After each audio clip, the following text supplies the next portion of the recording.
What's up, you guys? It's your girl, Deja E. What's up, you guys? It's your boy, Dante. He aggravating as hell for that because you watch.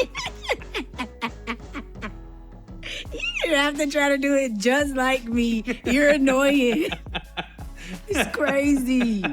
Go ahead and Oh finish my bringing God. the people What's up, you guys? Y'all already know who I am. Y'all know that's Dante. And this is Culture and Clickbait, where we take the hottest headlines in music, sports, and entertainment, and we say if it's for the culture or simply in. Just for clicks. That made my eye water. Oh. Not like sad. Like funny. You aggravate.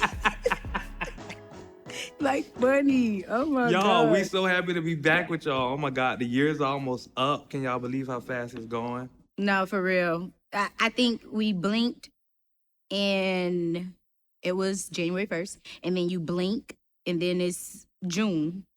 And then you blink again and now it's October. Mm-hmm. And then you blink and you back at the beginning of the year Back at all where over it all again. started. Like it really has breezed by quickly. So thinking about how fast the year has breezed by, right? Mhm. So one of our producers asked us before the show started, and I think I want to ask this question to you, Deja, on camera, and just to some of the viewers out there. What has 2025 taught you?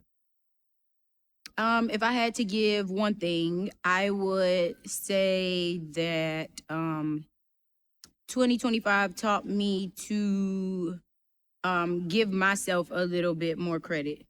Like, pat myself on the back, tell myself I did a good job, tell myself that I'm proud of myself. I've realized over the course of just like doing what I do, between being a personality and influencer and like a makeup artist, the turnaround for stuff is so quick.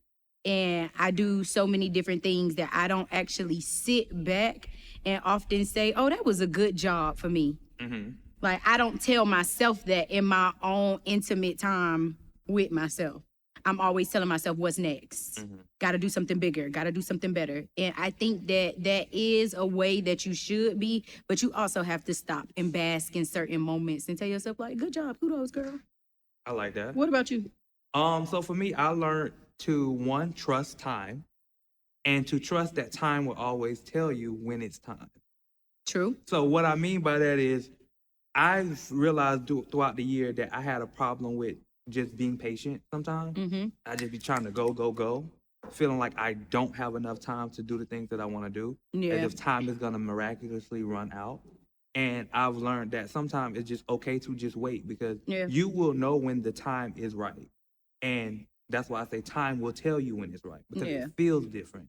It looks different. Like, you just know when you're in that moment that this is the moment that I've been waiting on. And so that's one of the things that I really learned in 2025, because even my dad used to tell me that all the time. Like, slow down. You're doing too much. You moving so fast that you forgetting stuff, or you moving so fast that you're not dotting all your I's and crossing your T's.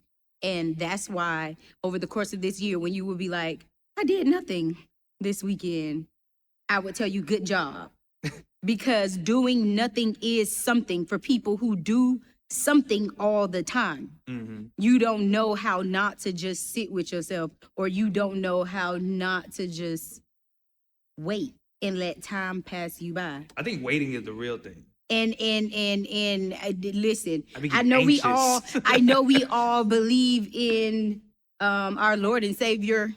You know what I'm saying? So with that being said, Jesus did Christ. Hello, they that wait on the Lord shall be new in the strength. So baby, while you're waiting, you're marinating, you're building up strength, you're building up more momentum. So waiting and being patient for stuff is not that bad. And it's like intentional waiting, It's not that bad. It's nerve-wracking, but it's not that bad. It's like intentional waiting. You're waiting and preparing for the moment. Yeah. So it's not like you're just waiting stagnantly, like nothing's going to happen. No, it's about what you do when you wait. It's preparing so sure. when the opportunity or a moment comes, you can actually hold on to it. Because nothing's worse than an opportunity coming or just something coming your way, and it has to pass you by or move on to the next person because you're not ready. And the only reason you're not ready because you were just sitting there waiting. Faith without works is dead. It is. That's the Bible verse. And God definitely does not grant you premature blessings. They come fully developed. So waiting is a good thing. Now, before we move on to some of our topics, did you see everybody who popped out in Miami for Brandy and Monica's Boy Is Mine tour? I did. I think this Miami Boy Is Mine show was pretty lit. And maybe we're a little biased because, you know, we're from Miami. From the crib. From Florida. So it's like, we might be a little biased, but I love the fact that Kelly brought out Trina. I was too. So the whole time that I knew they was going to Miami, I was like, just as long as she bring out Trina to do Here We Yeah. Go. Because how you come to Miami and you don't bring out Trina? Yeah, because I ain't looking y'all at you got no a more. big I'm record looking past together. you.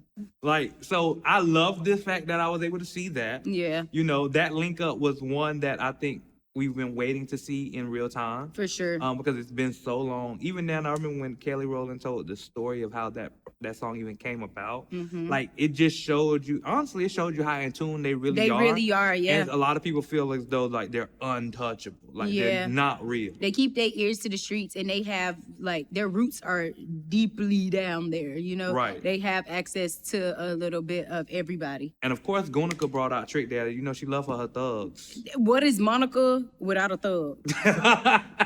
No, I swear. Monica, that's why I love Monica down, because Monica truly is one of those people who just always love for a good thug passion moment. Listen, we know somebody who is from the hood. Definitely For sure. Monica. For 'Cause sure. she can't get it out of her system. She will not, and that's one of my favorite parts about her. It shows her authenticity Yeah.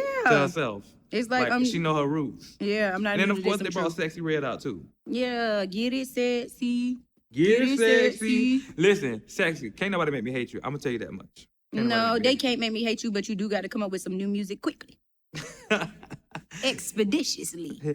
Expeditiously, it's crazy. All right, T.I. Now, while we talking about moving expeditiously, somebody else is moving really, really fast with these deals that they're locking. They are. So, we've already seen Netflix already in the media one time this month, Mm-hmm. but now a second time. Netflix is back at the front of the media today with their new partnership with the one and Breakfast only Club. iHeartMedia and The Breakfast Club. Mm-hmm. Now, if y'all haven't seen it, iHeartMedia is going into a content partnership deal with Netflix to now put the Breakfast Club podcast onto their platform. All of this really means is that going forward in 2026, the show will be transforming into a more intentional space versus like background noise of YouTube, which sometimes can be looked at as unintentional Yeah. to watch. And this is good because YouTube will no longer be housing the show as well.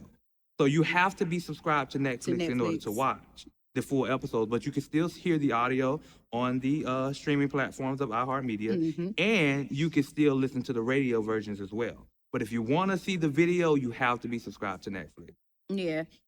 This deal I think is really dope because I think that between the Breakfast Club audience and their connection to the culture and them being one of those, to be honest, I feel like we can give the Breakfast Club at this point the place to be for all talent, for all tastemakers, for anybody who's somebody or anybody that's trying to establish some type of footprint. They all pretty much at this point come through the Breakfast Club.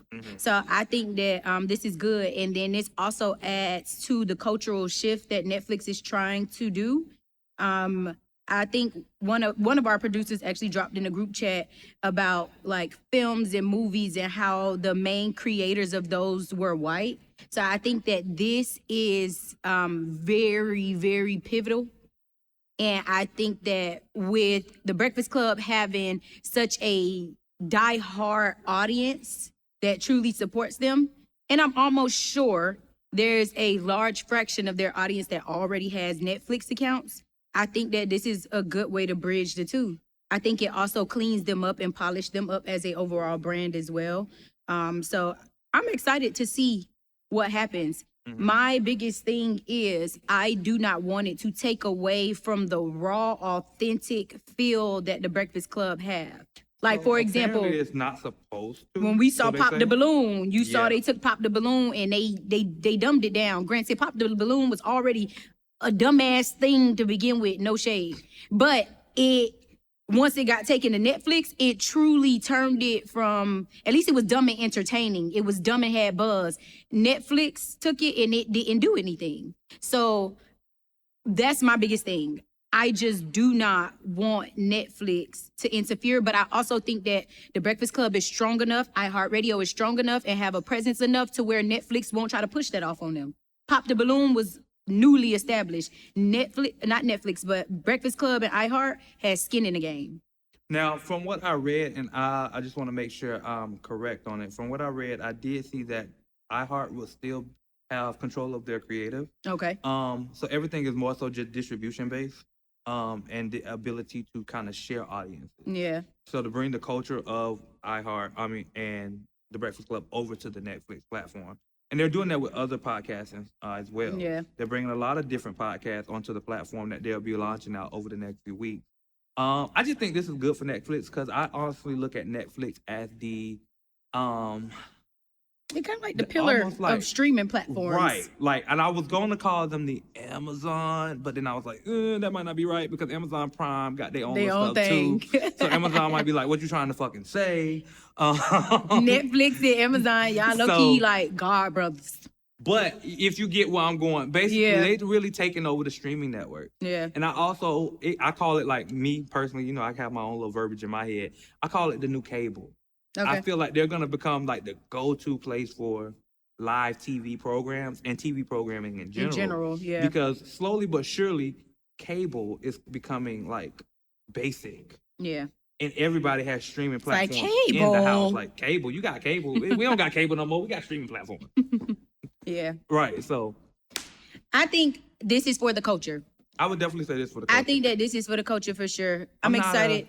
I'm not a anti-tech person, so I like the fact of moving cultural forward. And I'm not either. Granted, it does take some time for us as the masses of people to kind of understand certain concepts behind tech things, but I think that this makes sense, and I'm not too nervous about how Netflix continues the presentation of The Breakfast Club because they have strong, solid voices that is a part of that whole franchise, to where I don't think Charlamagne, Envy, Jess, or Lauren will allow the dynamic of their show to be shifted and or changed to where we still wouldn't be, locked in with it. So I think this for the culture. Expand. Netflix, just do me one favor. I'm gonna hold your hand when I say this, Netflix. My Shayla. The N and the X. Don't change my prices. They gonna change it. They gonna change it. Lay around for it. It's about to take like a $10 increase, I think. Go. I think like 10. Let them say $60.99. Man. Now, you guys, while we talk about a couple of things that's happening in the media, we have to also talk about Hot 97 has decided to cancel Ebro In The Morning after 13 years. And this is one of those things that we're a little unsure on, because though Hot 97 has not released an official statement as to why they decided to discontinue his show, Ebro did express his own thoughts and basically say that some of his controversial political beliefs may be something that have contributed to why they don't want him on the show anymore. I.e., Ebro just basically said, like, he does not support MAGA, and we agree. You know what I'm saying? So the reality of the situation is, if you speaking out about your political views, obviously you are amongst people who are not really your community, who don't really have the same thought processes and values. So though this is a hit to him, it also presents opportunity for him. Right. Because even looking at it from the grand scheme, right? Most people, and I'm gonna say it like this because I gotta be careful what I say. Why?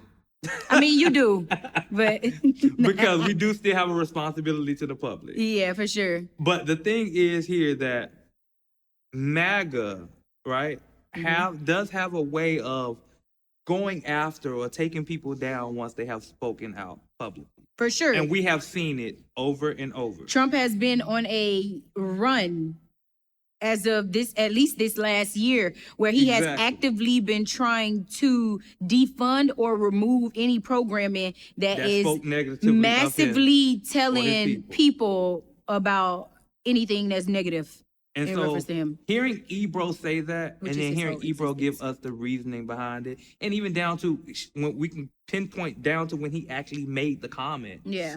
And then all of this started to take place. I can't be ignorant and say it's not possible that that's why we're in this situation with him. Very possible. But then also there could be business behind the scenes as well. But of course, Hot 97 is not going to say anything until they officially get their statement ready to how they can come out to the public, because they're not going to say it's because of MAGA, because their whole entity in themselves that they still have to protect their. I would hope they wouldn't say that, because this is my thing. As the American people, we are comprised of a bunch of different people that think differently, handle themselves differently, have different beliefs, but we all should be able to coexist and still get a job done. Did Ebro do anything where he did not fulfill the requirements of his job? Not necessarily. If you want to be technical, he is a personality. It is his job to discuss certain things, whether it is controversial, whether the masses agree or don't agree. So when you look at it from that stance, it's kind of giving what is the response, because Ebro is pretty tapped in. You know what I'm saying? Like, we see Ebro with Bel Air. We see Ebro sit down with some of the newest talent. We see Ebro sit down with some of the OG talent. You know what I'm saying? Which goes to show that he is rooted the way that he needs to be, and he knows what he needs to know as a personality or as like a journalist. So I'm looking at y'all a little sideways, because it's giving y'all mad because that man said he don't support MAGA, and he don't have to. Coming right off of breakfast, how much of the dish do y'all think, because going off of Ebro, how much of this do y'all think is solely because Breakfast Club is their direct competitor? They rocking, they kicking their ass, they get Netflix offers, and Ebro in the Morning is not. They are direct competitors.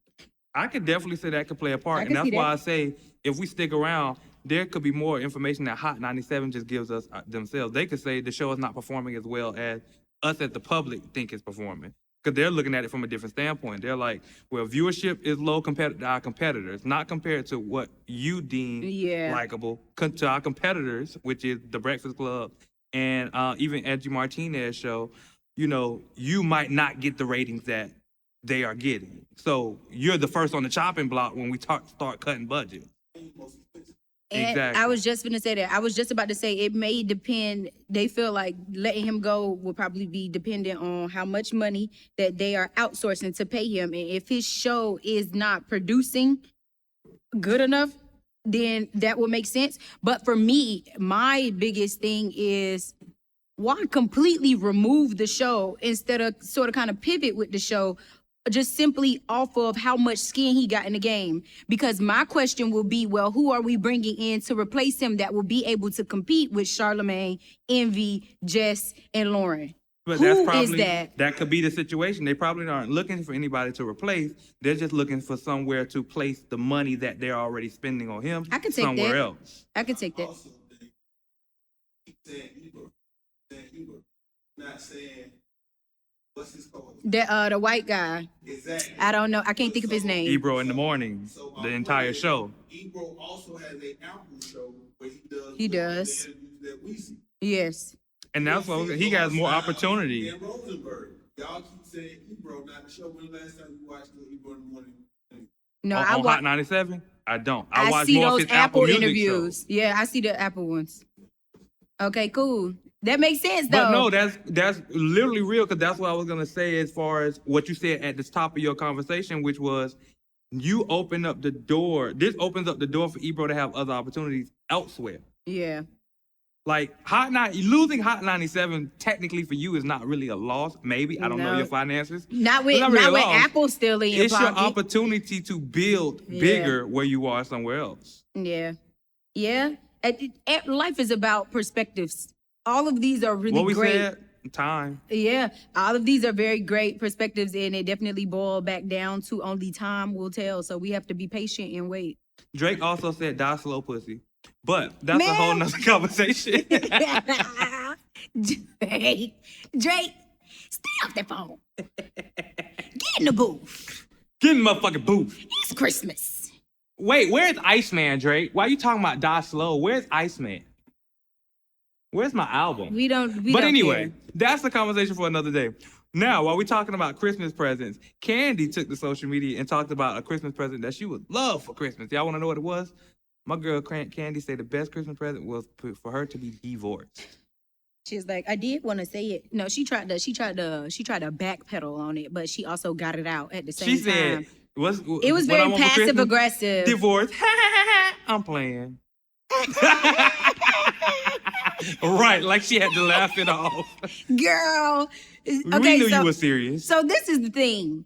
Divorce processes can be super drawn out because there are different things that's in the mix. Like you have children, you have businesses, you have prenups, you have all of these different moving parts, right? So once it come down, people usually are arguing down, fighting over stuff and trying to figure out life and all of this other stuff. So that does make divorce processes draw out a lot longer, and it can make it be something that's just like a drag and weighing on you mentally and emotionally. So I definitely understand how that can be something on her list. But situational awareness, sister, it is Christmas season.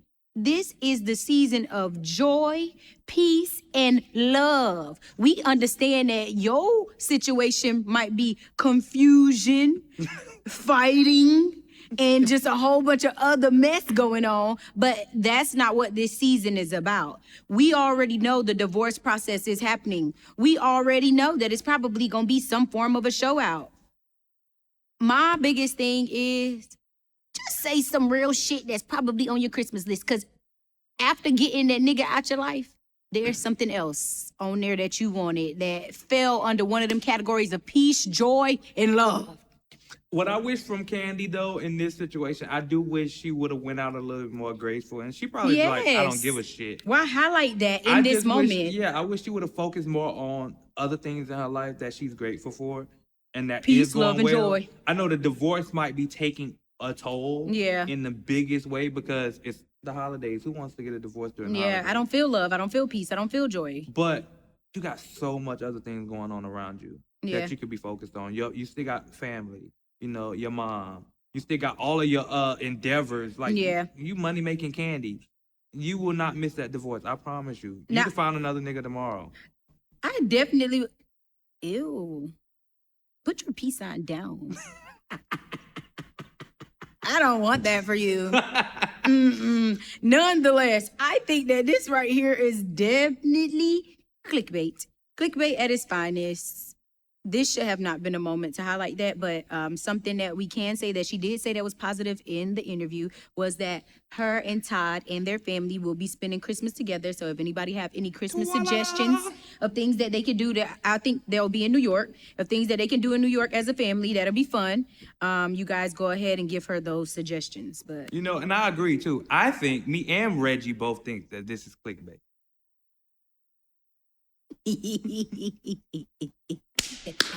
Now, while we're talking about things that clickbait, we gotta talk about Charlamagne's comments about Lil Rod and Kirk Burruss from the Diddy documentary.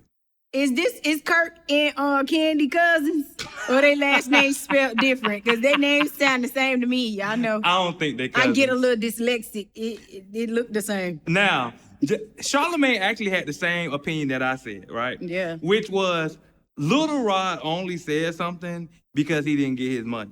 Yeah. He felt like, and in his comment, Charlamagne said he felt like if Lil Rod would have got paid, he would have been for it all. Because Lil Rod gave him somebody who wants to be on, who needed the accolades or wanted the accolades so bad that they was willing to go through whatever that meant to get it. And then if they got paid, it would have been moved on with their life like nothing happened. Yeah.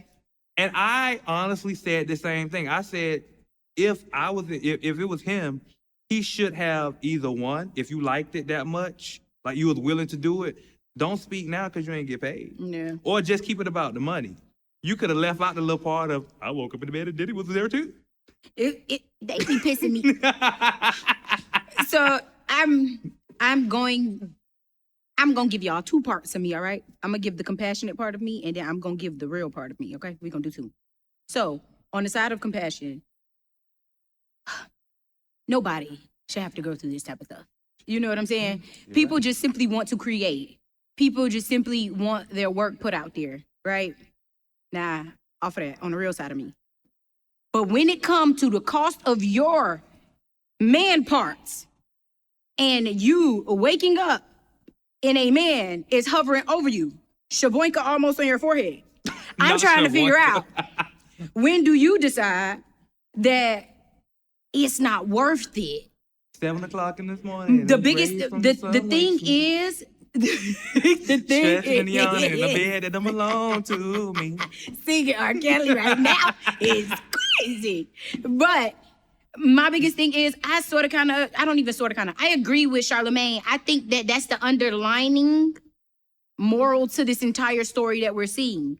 If Diddy kept paying a lot of people or kept up their lifestyles or kept doing certain things by these people, a lot of these people wouldn't be speaking. Kurt wouldn't be speaking if he still had his 25%. his stocks and stuff in Bad Boy. If he still had his percentage, he wouldn't have done this interview. You could just tell that certain people, again, his assistant, the lady, I forgot her name, light-skinned lady in the interview, Bookie Butt, you was broke up because he fired you, not because of what he did. You know what I'm saying? Like, you could just tell, you can just discern and see in certain people that it is just truly about a money grab now that I am sitting with myself and I don't have nothing to show for what you did to me, and what you promised me you will give me, you have not delivered.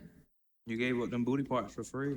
And now you feel like you've been taken advantage of. And granted, yes, two things could be true at once, but the reality of the situation is, it's like a solid 5 people that would not be doing that Diddy documentary had he either kept them on payroll, had he paid them out, or honestly, just those two things. Because my question real. is always, would you still have came forward had you got paid? If he know, like I know, he should have just shut up and took his money, because now is he gonna always be to stare off into the distance and just shake his head and say, I mean, or in the Like- documentary, while you're speaking on your whole situation in the documentary, there's this whole thing that everything that comes to mind don't have to be said. You don't have to say that. we just said that about Kandi. You ain't have to tell us, Lil Rob. You already was good when you said you woke up and there would be females in the bed. You could have stopped. You could have stopped right there. He could have just had you freaking off and hunching all the ladies, and you just You had to add a little razzle dazzle. Shaboinka just tired, weak, and broke from that. You could have just landed on that. We would have been fine right there. You needed us to have a visual. I ain't gonna hold y'all. I ain't gonna never forget that stare off into the distance. They gave my boy B-roll for that part. He looked into the futura. Yeah, that futura is what got your ass there. Y'all better stop looking at futuras. That's the problem. Futuras, whatever the hell Dante said.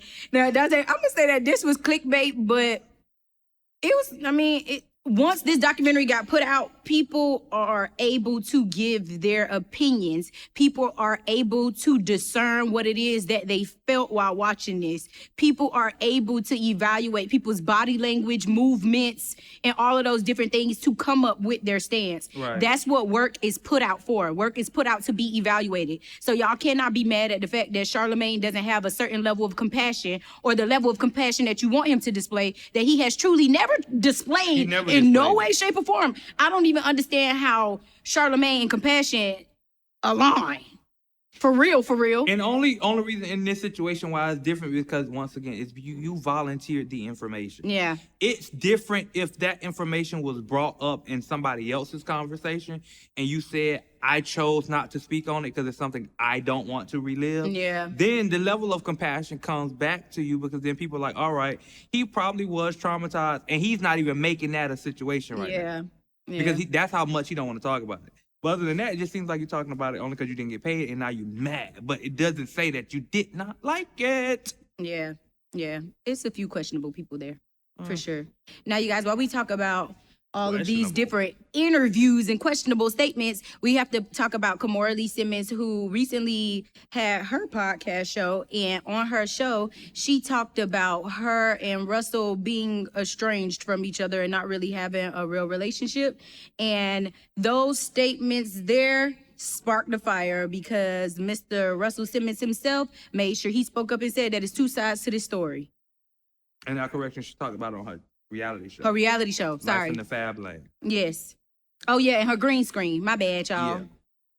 Now, if y'all don't know, Kimora Lee Simmons had this show out once before in the early 2000s when like Baby Fat was at its biggest peak. She did. And her show just recently got rebooted with her daughters. Now that they're older, she's showing the life of her family and her daughters as they reboot the idea of Baby Fat and her entire empire, Yeah. her entrepreneurship endeavors. Because she talks about being a part of the Alani drink that I actually did not know she was a part of. And some of the other endeavors that she's taken on. But in that, she decided to talk about her relationship with Russell Simmons as well, which we knew was coming at some point. Yeah. I would just say this. Does it have to, though? I mean, They've been broke up for so long, baby. We don't get no fuck no more. technically, if you're talking about her life and you're following her life, it's bound to happen. It don't matter how old it is. That's the father of her kids. They're gonna ask you about it. You know. Now, It sucks living in the nigga shadows. in It true do. Kimora Lee fashion, I'm sure that's one reason why she brought it up. Anyway, it's good for clicks. What are we doing right now? We're talking about it. Yeah. What is everybody else doing right now? They're talking about it. And It what made she it got the going argument on? She got message. her ex-baby daddy in an uproar talking about it. What does that equal? Views for her. Yep. So, if you ask me, she ahead of the game somewhere. I mean, she understands the idea of rage baiting. Yeah. And And okay with being the villain. Yes, she does. Now, Russell Simmons did say that she allegedly stole from him after he was giving her $50,000 a month in spousal stole support being or a child support of some word. sort. I don't think stole. Would we say steal or more so manipulated it out of the situation? Baby, hold on. Because Because I wish somebody would come to me and say, I manipulated you out of it. What? the steal, she would have had to say, nigga, give me the motherfucking money. And there's more than one way to steal. You can steal and say, I'm going to just transfer that money to this account. You could steal by somebody invested in you and gave you some money. You had a date for return on investment. You did not give it back. You ran off on the plug. That sounds more manipulative. That's stealing. Running off on the plug is stealing. Not you buying way and trying to turn it to manipulation for thieves. I don't know if this lady really stole nothing or not. But these are all ways that stealing But can it's happen. based off his comments and her idea of what they had going on. Now, I do think that the truth does truly lie in the middle of both of their statements. Exactly.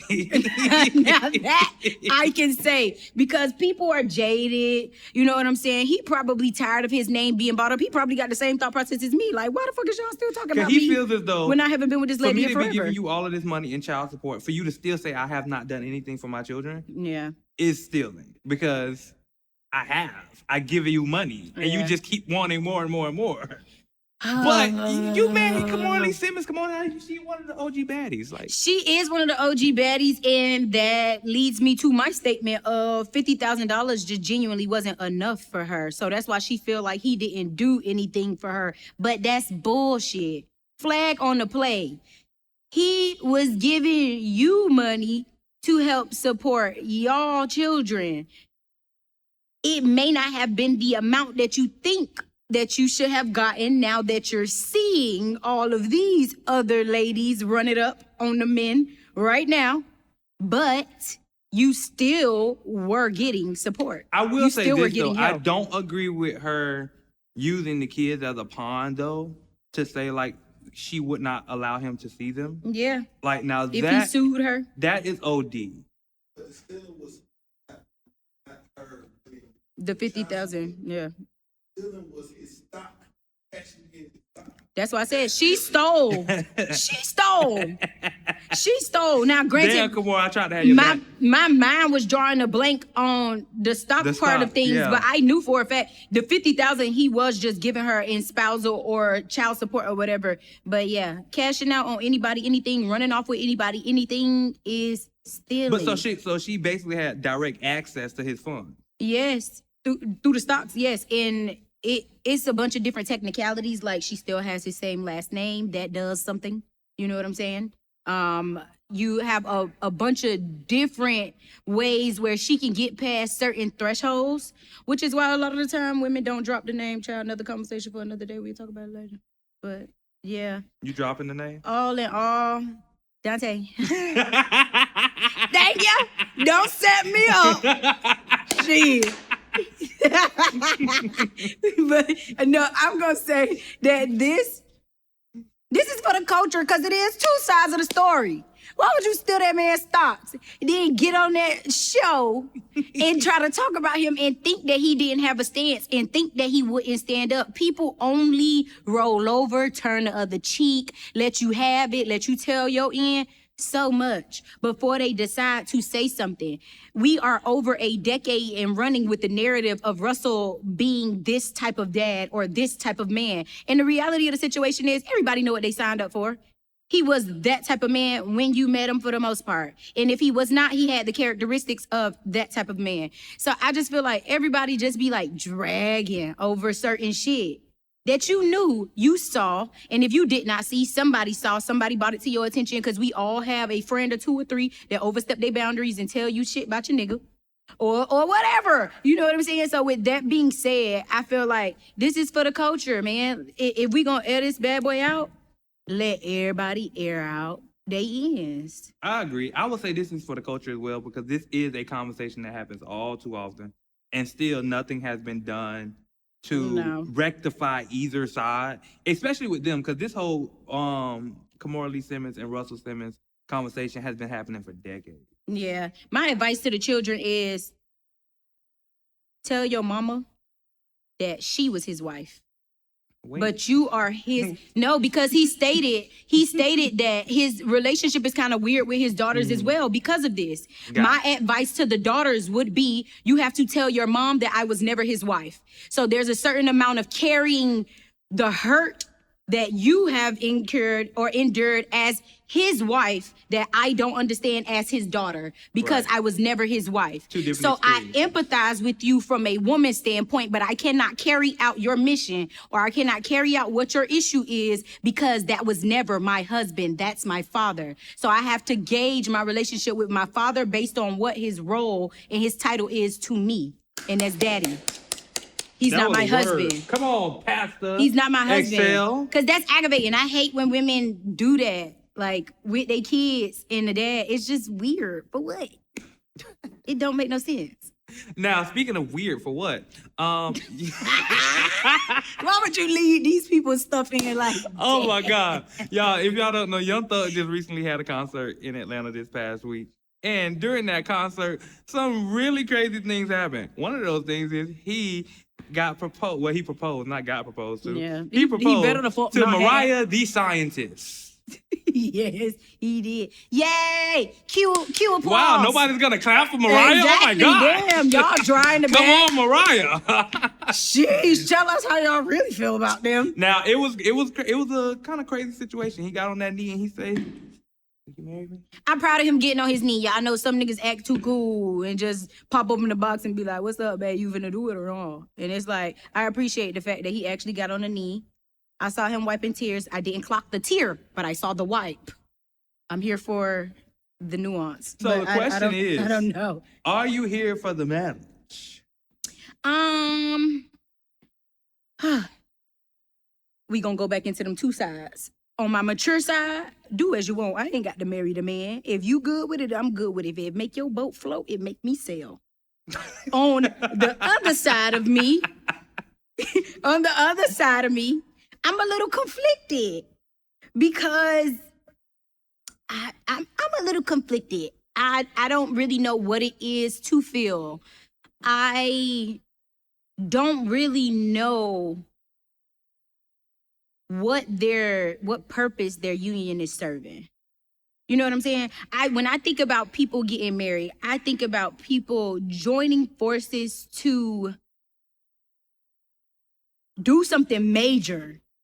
They just give me our Atlanta hood cousins that had a whole lot of like ghetto toxic shit going on through their relationship. And I just don't know how to feel from that side of things. But granted, I don't have to marry him. Like I just said about Kimora and him. He ain't got no title in my life. So if you like it, I love it. I'm gonna tell you why I'm actually here for the whole proposal, right? One, I feel like love wins. Love serves all. Let it win. But also, there is also two sides to every story. One, there's the media, which is a warped version of reality. You probably really love her. And then there's their real reality every day. Yeah. Where they deal with each other on a day-to-day basis. And I honestly like the idea of seeing an authentic relationship where we can see that you guys have problems, but through those problems, you still choose each other. Yeah. And he hasn't done anything for me to say it was, oh my God, she should leave him because he did the ultimate worst. I've seen worse shit happen. And that's probably how she think about it too. She probably like, I'm not gonna let the woman population have me so in an uproar. Like, never let a bitch trick you out your spot. No, sister, and I'm with you, so don't let me be the bitch to tell you that you should marry that man. Y'all go ahead, go to the altar and do what y'all do. That right there is what it is. Like, for real. No, because seriously. We always talk about how like you have these really perfect to the eye relationships. Yeah. And they be having the most shit going on behind the scenes. Yeah. But then we got somebody who's showing up as themselves, both her and him. Her being in her most vulnerable state. We see the cry. We see the tears. We see her laughter. We see her take him back. We see her leave. We see her come back. We see her go out with her friends, have a good time. We see it. Yeah, they and then we saw him throughout the whole time advocating for her. Like, don't bring her under the bus because of some shit I did. I'm sorry. Yes. I publicly made a mistake, and so I'm going to publicly apologize. Okay, this is fair. This is fair. You're doing great right now. Oh my God. So that's why I can advocate for their relationship, because their relationship gives me that's honest versus some of the bullshit we see. Yeah. They don't really try to spin none of their stuff and give it no PR responses or anything like that. They pretty much just let shit roll out. And Thug will either speak up and say not too much on her, or she'll speak up and say not too much on him. And I can't appreciate that. I think when it comes to longevity and them being two people that are down to work through whatever their differences are, I think that they both have that as a common thought process. So that usually can turn out to be a great relationship because everybody has made the choice to do this with each other. Y'all, it's lonely out here. Choose who choose you and keep on going. Yeah, I mean, hey. Now, while we talking about Young Thug and the concert, there are also some other stuff that happened around this concert as well that I think is so good to go into, such as like even with 21 Savage. He made a few comments about the concert in general, basically stating how like he feels like Gunna and Thug should really come back and like rejoin forces. I ain't gonna lie, I agree. I feel like the whole idea of like Atlanta music scene is missing some of their heavy hitters that usually are was together, and maybe it's just the missing nostalgia for us. Yeah, because it could be. We experienced it, because you know how like you can experience something, and then a new generation comes on, and they'll never understand what that experience. Yeah, but felt we were like, at the but we were core there. of the initiation of them becoming what they became. Right, like we were there. We were there with the Young Thug and Drake movement, the Future and Drake movement, the Young Thug and Gunna, Lil Baby and Gunna. Like we was there throughout these different rotations of music going around Atlanta, and not just Atlanta. This made a cultural impact for the hip hop scene. And we all lived it. So a new generation, they're only getting the remnants of it by just going back and listening to the music, but they're not getting the experience. Yeah, you don't get the feels that we get because we were there. Yeah, I agree. I think that now I understand that there are probably like legalities that keep them from being able to coexist with each other and around each other. But I do think like the music industry is missing that. I feel like 21 Savage was basically trying to say like the concert was cool, but it ain't hit how it could have hit if you would have had all of your like OG Atlanta, well, current OGs, them new Gs, whatever. If you would have had your Gunners, your babies, you know what I'm saying? Like if you would have had them there, then this would have took it up a notch. But again, we all have to remember that there are legal lines that cannot be crossed. Right. So they're doing what they have to do to the eye. We don't know what the fuck going on when the eye ain't Just around. like JT said, that it'll never be the same. Yeah, it probably won't, but is it supposed to be? Do we want same? And that's the thing. The question is, do we want them to, like, after what they've been through, can we really trust that? Will the camaraderie still be what it is? It ain't given. Because there has been a lot said. But now people can come back from saying some shit, too. They can. But I don't know how authentic it will feel. Like, Thug it won't really feel just- like it first felt. Thug really just want an apology. So I genuinely feel like if they had a true heart-to-heart sit-down, which we don't know if they did or didn't. Gunna but probably like, what the fuck am I apologizing for? no, it's stuff to apologize for. If everybody just apologize, we could be over this. I don't understand what the fuck is wrong with everybody just saying, my bad, bro. It's that simple. You see how I just did that? I ain't even got to believe what I'm saying my bad for, but my bad, bro. If you don't believe it, doesn't make it real. Do you know I don't believe it? And there's no way that was a nuanced question. You know why? Because there ain't no way that you know if I mean it or not, because you're not in my mind to know that I don't give a fuck about none of this shit that I'm saying. I'm just saying it so we can move forward. You don't really know that. You might discern it. You might question it, whatever the case may have been. But all egos aside, apologize. It's like the two cousins that go over to your auntie house and then y'all start fighting. And now everybody got to come sit in the auntie room on the bed on both sides until y'all ready to talk to each other. Just talk so we could go back outside and play. Because we stuck in here because y'all won't apologize. I'm just gonna play in that like you don't exist. Whatever. Everybody can just apologize. I'm going to say that the proposal is clickbait for me. The proposal is clickbait for me. 21 Savage's words is culture for me. And the free concert, and Thug being able to be back in the city of Atlanta is culture for me.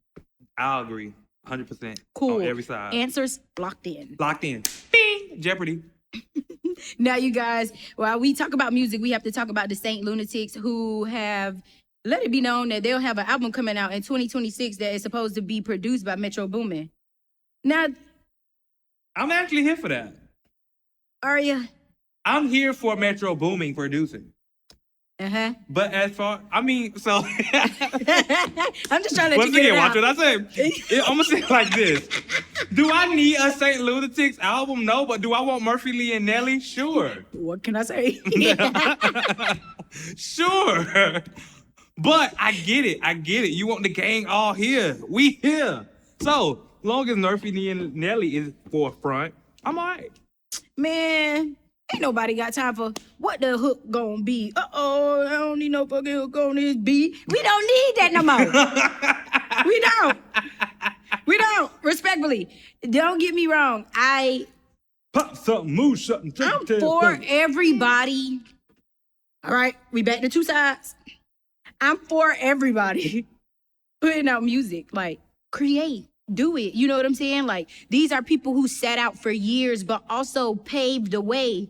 You know what I'm saying? For people in a gang, like they click. Like, before we had YSL, nigga, we had the same Lunatics. You know what I'm saying? So, like, they are people who pave ways and kick down doors for certain stuff to happen.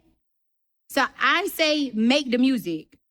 But at the same time, I can't guarantee that they will still have the sound that they need to kind of bridge the gap. I don't even think, so I don't see Niggas is old, respectfully. I don't see it as bridging the gap. They probably don't even care to bridge the gap. Right. Probably just making it for their core audience. I see more so feed my core audience, bring back some nostalgia. Let's get some cool brownie points off of it. And let's bring Metro Boomin into the case. It's kind of like you get with your own homeboys and your own homegirls and say, y'all, we finna go on a trip, but we got to do it like we used to do back in the day. And everybody, gang, come out. Yeah. We ain't really doing it for like some accolades. We doing it for shits and giggles. I get that. Let me tell you this. I think that watching people like Nas put out new music, watching the Clips put out new music. I think that Somebody sometimes, with all due respect, I think sometimes people could see that happen and then hold their self and their audience to the same level when it's not really the same thing.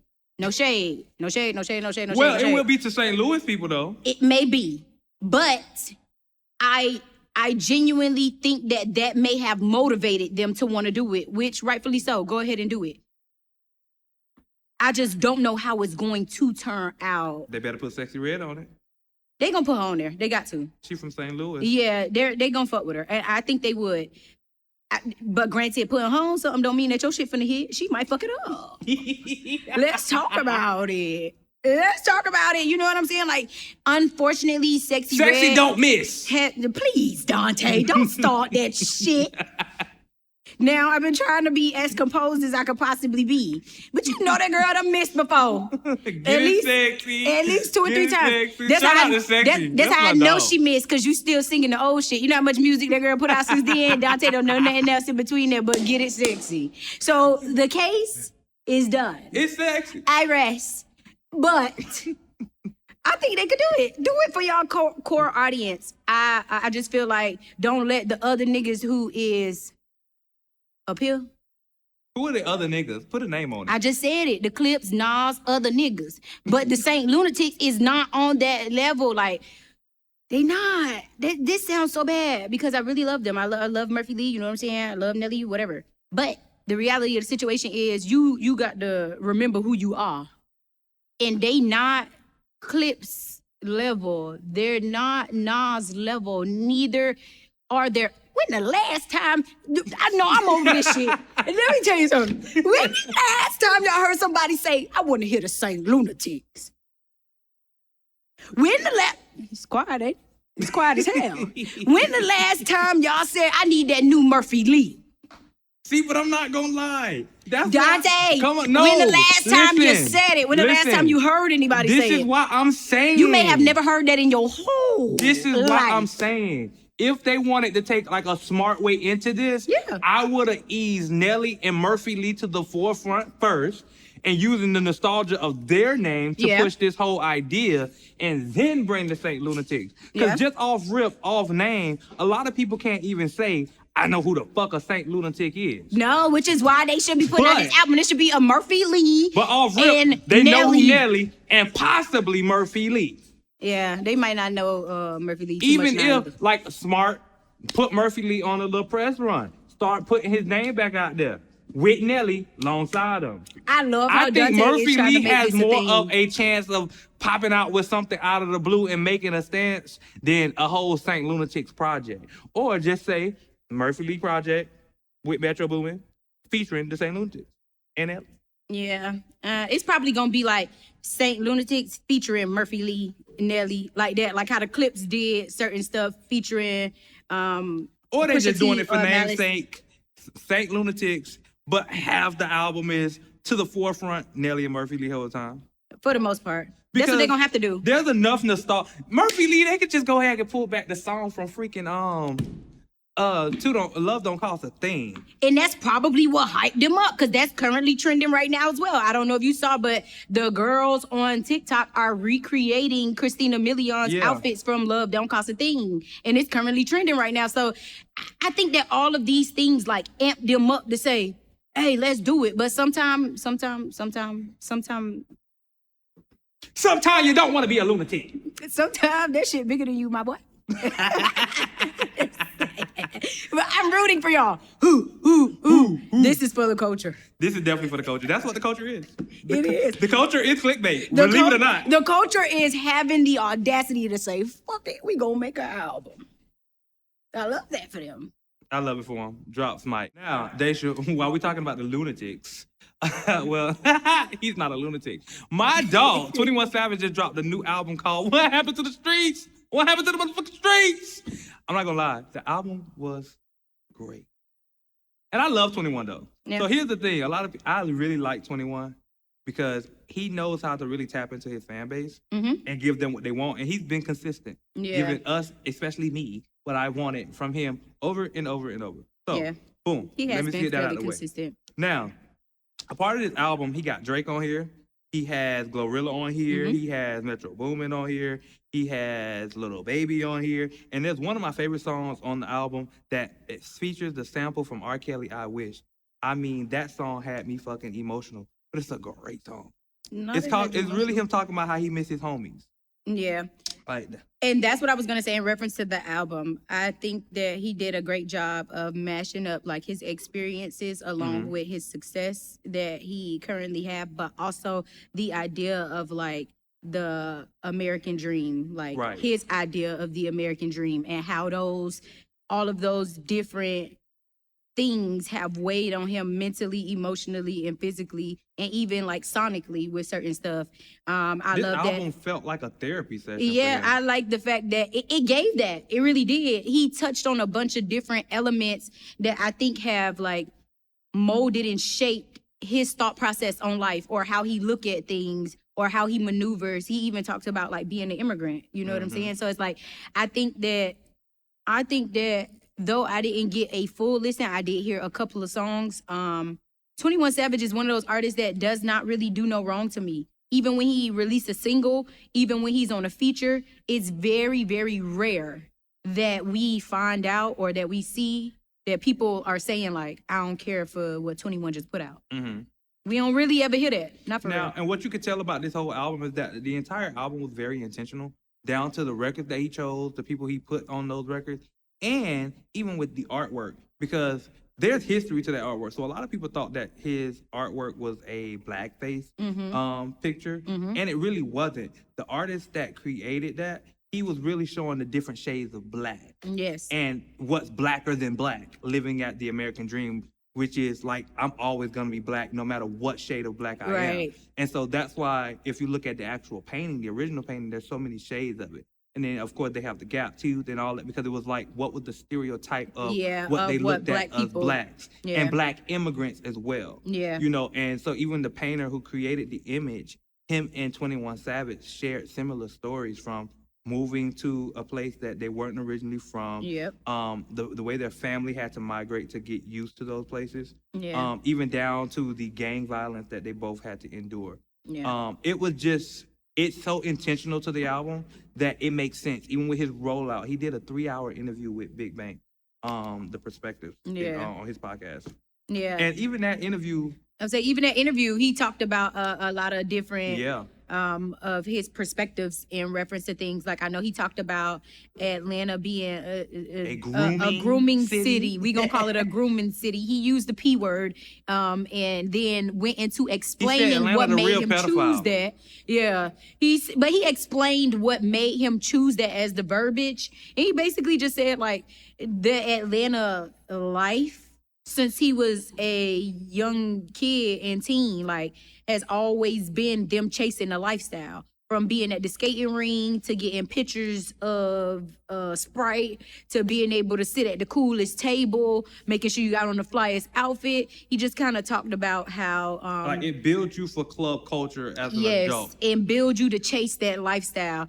And you know, being somebody who's from a big city, I think that every big city has their thing that they do. You never really think about it until he actually said it. Like, I didn't think about it like that either until he actually explained it. And I'm like, dang, you know, when I think back, that was like us early age starting like Gateway Club. Yeah, because like being from Miami, we used to have pack jam parties. We was getting sections at 16 and 15 years old. We had pack jam parties, and we had Calling All Day and Broward School parties at Club 5-6. Like, we had teen clubs that you could actually pull up to. And it's the thing. So I get how that idea or that mentality is pushed here in Atlanta as well. It can be a city of grooming. We see a lot of talent start very early on here. I think Atlanta is one of the cities very similar to LA, where you can meet a 3-year-old who is somebody. And it's like, what the hell? You just got here. Right. How you got this long resume and you make more money than me? But that's a real thing in certain cities. And Atlanta and LA being two of the top ones, I think that could truly take that. Now, another thing I did like from the interview was when he discussed how his conversation with Drake went about the whole Kendrick Lamar situation. So he expressed to Drake before he even clapped back, he told him, don't do it. Don't battle Kendrick. Don't waste And he your said time. his reason was because you're already the top. You already won before the battle started. You responding to this is what's going to bring you down. Yeah. And because there is nowhere else for you to go. If you act like he doesn't compare, there's no need for you to compete. But if you compete, obviously he is in your arena. Exactly. Yeah. And so that was what he expressed to Drake, and Drake still went ahead and did it. But he said, you know, he made sure he let him know, like, I don't think this is a good idea. Yeah. Just let it go. Because it would have died out. And I think, you know, he in a way he was right. Like, Yeah. you would have went out still like a G. I mean, some people, of course, they would have still said, "Oh, Drake, you lame. You didn't clap back." Yeah. But then at the same time, you still kind of went out like a G because it's like, I don't got to. Yeah, for sure. I don't have to. For sure. And now there is no competition because who are you competing with if I'm not answering? You competed with yourself. Yeah. The song probably wouldn't have did that big. Yeah, it probably wouldn't have. Well, I'm going to say that 21 album is for the culture. I will continue to listen to make sure that it really is. But like I said, I don't think 21 do no wrong. Yep, I don't think so. I want him to sing. I'll give 21 for this culture. I want him to sing. Just say. Now, with some other music that has came out, we got Jaydon who put out a remix of his song Lullaby, featuring Usher. And, what I would say about that is I love the Usher feature because the original song already was on my favorites of my playlist. I love Lullaby. Like, I did my recap of my music for Apple Music, and Lullaby was one of my songs, my top songs for the year. Wow. Right. So, to come back and see Usher You do on like it, to sing. I loved it. So here's my thing though. I think that was strategic because I felt like they needed something else to push him because, yeah, you make good music. Yeah, you can sing, but there still wasn't nothing else that was sticking. You know this was of strategy because this is like the second feature. It's another young man who was the original first feature to it. I can't remember his name right now. He likes skin with locks. He was the first person. Like something like And then this is a deluxe double feature now that we got Usher on it. So it's like they're doubling down on this song in particular because I think this song is outperforming a lot of Jaydon's other music. Yeah. My thing, And Usher is one of the people who signed him in the beginning. true, and they obviously took a page out of Usher's book for Jaydon, as we could see. They took a page out of Usher book, they took a page out of Mario book, they took a page out of Chris Brown book, they mashed all that up, and they gave us Jaydon. Now, another really dope and highlight moment about this visual that we saw for the Lullaby featuring Usher is the fact that it was actually shot at the HBUC, so that's super dope. So shout out to the gang, Gang, literally. So that was also really dope, but as far as this conversation goes, I think that the feature is for the culture. I think that Jaydon as a artist could be for the culture as well, but y'all kind of blowing me with the little cheesiness that y'all got Jaydon doing. In my personal opinion, I think Jaydon is a little too long to be breakdancing in front of girls while they walking down the sidewalk. Wait, do the dance. Man, I don't even, that boy was on his Omarion, you know what I'm saying? He gave Omarion 2.0. So for me, it's giving dated from that angle for me, right? It's giving dated. I think that going back to the blueprint and putting out artists like Jaydon is a good thing. But when he's also too close to a copy and paste, you start getting that industry plant conversation. I think they need a little bit more young blood in that room with Jaydon. Just a little bit. Because you can tell it's a bunch of old It's a niggas bunch in there of like, do old this, do this, niggas do this. in that room. Ain't no YN in there. Ain't nobody in that room younger than 25. Nobody. Other than Jaydon. And let me tell you how I know. I know because they wouldn't have had him on that sidewalk dancing in front of that girl like that. That man is big, y'all. And he got braids. He is big as hell. He is like 6'4". He's entirely too big to be doing that. Y'all know how small Omarion is? That's why the moves look like what they look like on Omarion. We also be 2 seconds from that shit. being out of here. But Omarion is smaller, so we could deal with those dance moves. Imagine a man 6'4" in front of you singing and dancing. I will walk right around that big ass nigga and say, all right, boo, you have a blessed day. Because it's giving a little cheesy, and he's too young to be appearing to be kind of cheesy.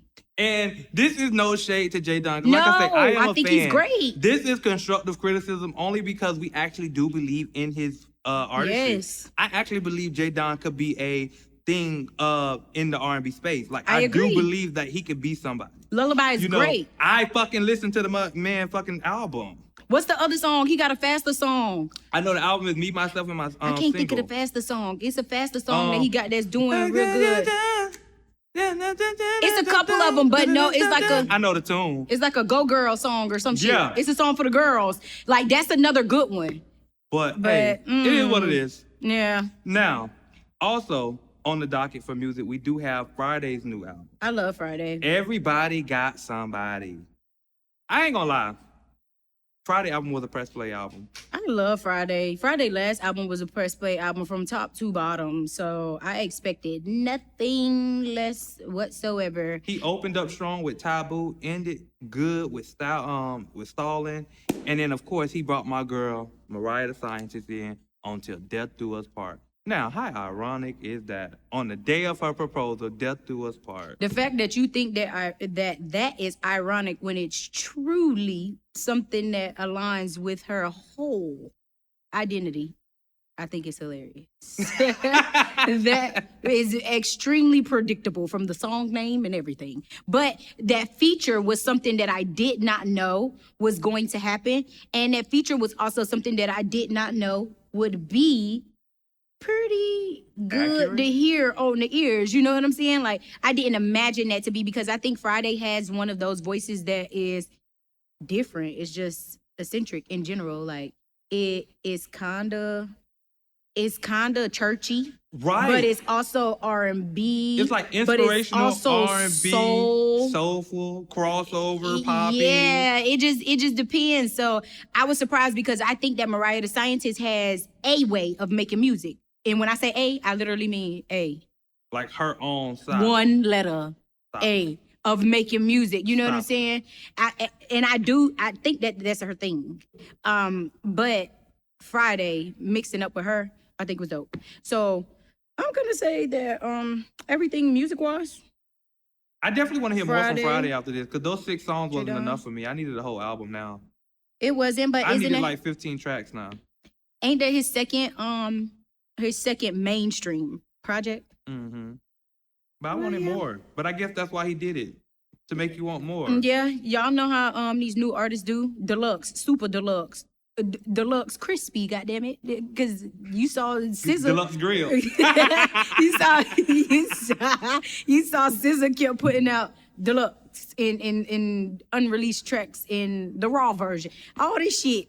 So Fridayy is smart to give everybody a taste of 6 songs and let that be 6 songs that's on rotation so hard that your audience is begging you to give more. Mm-hmm. So I ain't mad at it, Fridayy. Me neither.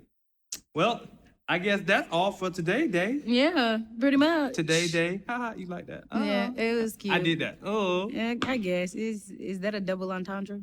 I guess. Maybe not necessarily. Not how you did it. Yeah, let's just leave it there. It's close. before All we go right, crazy. we're going to wrap that up. All right, y'all. That was another great episode of Culture of Clickbait. I am your boy, Dante D. Brown. And I'm your girl, Deja E. Deja the E. Deja Dominique. It's it. Oh, real name. And y'all know what we do. We take the hottest in culture, music, sports, and entertainment, and we decide if it's for the culture. Or simply for clicks. And sometimes we are just for clicks. Blah! Now we out. Dante be just for clicks. I be telling y'all my real thoughts. See y'all next week.